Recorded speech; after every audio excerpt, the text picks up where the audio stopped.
Hello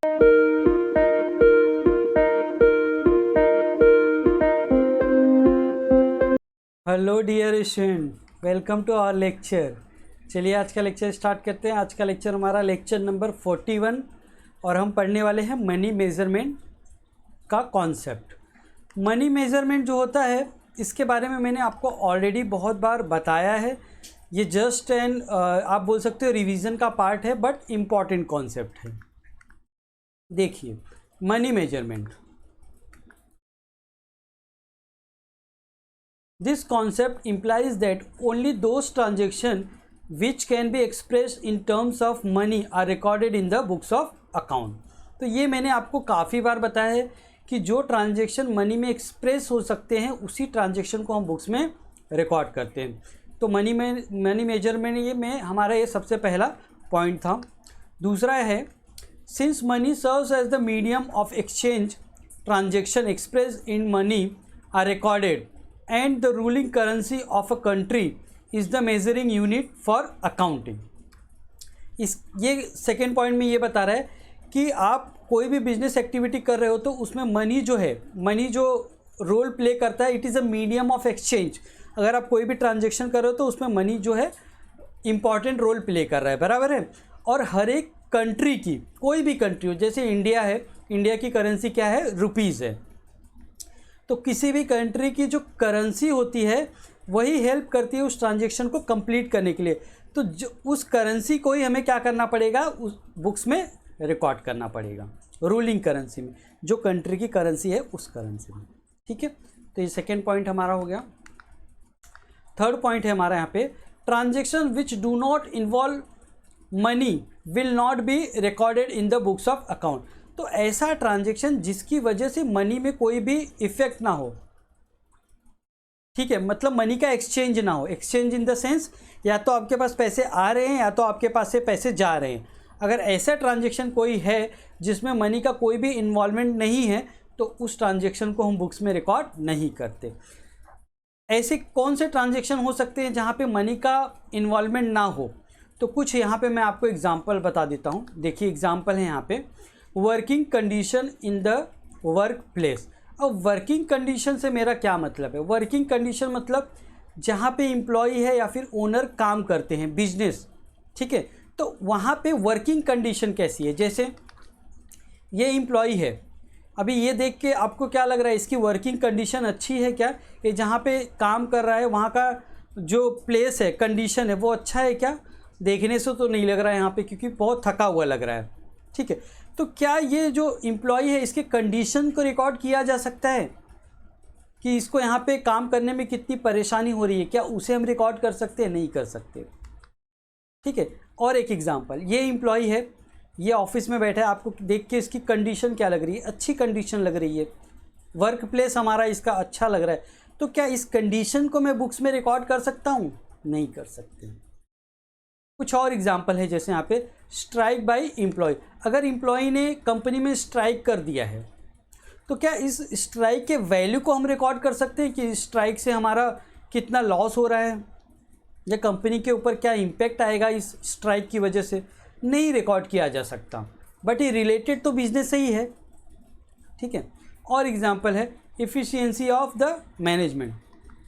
अगर आपके management है इफ़िशियंट है या फिर इनएफिशिएंट है, तो वो कितना एफिशिएंट है, कितना इनएफिशिएंट है, क्या हम उसे रिकॉर्ड कर सकते हैं? बुक्स में नहीं कर सकते। बट ये efficiency, non efficiency is indirectly related with the business, because अगर एम्प्लॉई या फिर आपका मैनेजमेंट एफिशिएंट होगा तो आपके बिजनेस का ग्रोथ अच्छा होगा। तो ये बिजनेस से तो रिलेशन है इसका, बट इसे हम बुक्स में रिकॉर्ड नहीं कर सकते बिकॉज इसमें मनी का कोई इन्वॉल्वमेंट नहीं है। तो those transaction which do not involve the money worth are can not be recorded in the books of account. ठीक है, तो आई थिंक ये थर्ड और फोर्थ पॉइंट आपको अच्छे से समझ में आ गया होगा। It helps in understanding the state of affair of the business as a money serves as the common measure. मतलब देखिए, ये जो मनी मेजरमेंट का कॉन्सेप्ट है ये आपको हेल्प करता है to understand the affair of the business, मतलब बिजनेस के ट्रांजेक्शन को, बिकॉज हम क्या कर रहे हैं, बिजनेस के ट्रांजेक्शन को मनी में रिकॉर्ड कर रहे हैं। ठीक है, bye means of which heterogeneous, heterogeneous का मतलब क्या होता है, डिसिमिलर मतलब अलग, और डाइवर्स और different activity fact about the business are recorded. देखिए मैं आपको यहाँ पे कुछ ट्रांजेक्शन बता रहा हूँ, तो ये मीनिंग जो फिफ्थ पॉइंट है आपको काफ़ी अच्छे से समझ में आ जाएगा। जैसे आपके पास पैसे हैं, मनी है, बिजनेस में तो मनी का इन्वॉल्वमेंट होता ही है। अगर आपके पास पैसे हैं और आपको क्या करना है, रेंट पे करना है, तो आप रेंट पे कर सकते हो बिकॉज यू हैव मनी। ठीक है, तो यहाँ पे दो चीज़ों का इन्वॉल्वमेंट हुआ है, एक तो पैसे का हुआ है और क्या है, रेंट आपने पे कर दिया, तो यहाँ पे मनी और रेंट। ठीक है, चलिए कुछ और एग्जांपल मैं आपको बताता हूँ। आपको सैलरी पे करनी है अपनी एम्प्लॉय को, तो भी यहाँ पे दो एक्टिविटी है, पहले तो आपका मनी है, दूसरा क्या है, सैलरी है। दो ट्रांजेक्शन, तो मनी है और सैलरी है। आपको कंप्यूटर परचेस करना है, तो वहाँ पे भी आपको क्या चाहिए, पैसे चाहिए।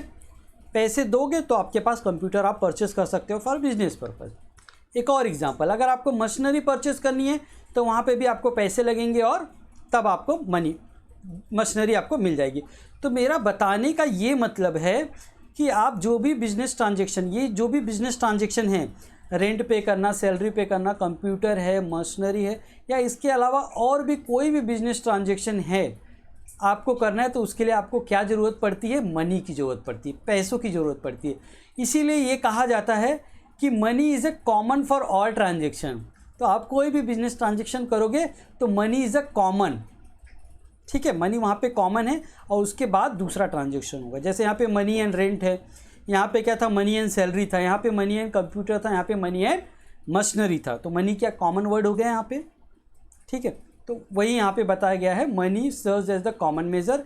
एंड जो हेट्रोजेनियस के बारे में बताया मैं, जो डिफरेंट एक्टिविटी, और डिफरेंट एक्टिविटी क्या थी, यहाँ पे रेंट था, सैलरी था, कंप्यूटर था और मशीनरी था। तो आई थिंक अब आपको ये फिफ्थ पॉइंट अच्छे से समझ में आ गया होगा। यहाँ पे एक और एग्जांपल है मॉनिटरी ट्रांजेक्शन से रिलेटेड। देखिए example, if a business has 5 computer, 2 table and 3 chairs, the assets can not be added to give the useful information unless they are expressed in money terms. Rupees 1,50,000 for computer, rupees 50,000 for table and rupees 2,500 for chair. अगर आप किसी business के बारे में अगर आपको कोई information बताता है, ये बोलता है कि हमारे पास तो 5 कंप्यूटर है, तो ये इन्फॉर्मेशन सुनने के बाद आपको प्रॉपर इन्फॉर्मेशन मिल रही है क्या, नहीं। क्यों, जब तक वो आपको 5 कंप्यूटर की वैल्यू ना बता दे। जैसे अगर वो बोलता है हमारे पास 5 कंप्यूटर है, उनकी वैल्यू है 1,50,000, तब आपको समझ में आएगा कि इनके पास जो असेट्स है उसकी वैल्यू कितनी है, 1,50,000। एक और एग्जांपल देखिए, अगर आपको कोई बता रहा है हमारे पास 2 टेबल है, अब उसकी क्या कॉस्ट है आपको तो पता नहीं है। 2 टेबल की कॉस्ट तो 500 रुपीज़ भी हो सकती है और 50,000 भी हो सकती है। तो जब तक आपको मनी की वैल्यू ना पता चले, अगर आपको प्रॉपर इन्फॉर्मेशन कैसे मिलेगा, अगर कोई बताता है आपको हमारे पास 2 टेबल है, उनकी वैल्यू 15,000 है, तब जाके आपको प्रॉपर इन्फॉर्मेशन मिलता है। देखिए यहाँ पे एक और एग्जांपल है चेयर, तो जब तक आपको उसकी वैल्यू नहीं पता चलेगी तब तक आपको इन्फॉर्मेशन नहीं पता चलेगा। तो इसीलिए इस कॉन्सेप्ट में यही बताया है कि money measurement is a very important concept, और मनी को ही हम क्या कर सकते हैं, बुक्स ऑफ अकाउंट में रिकॉर्ड करते हैं। ठीक है, होप आज का वीडियो आपको समझ में आ गया होगा। Thanks for watching our video. Please subscribe our channel to watch more videos.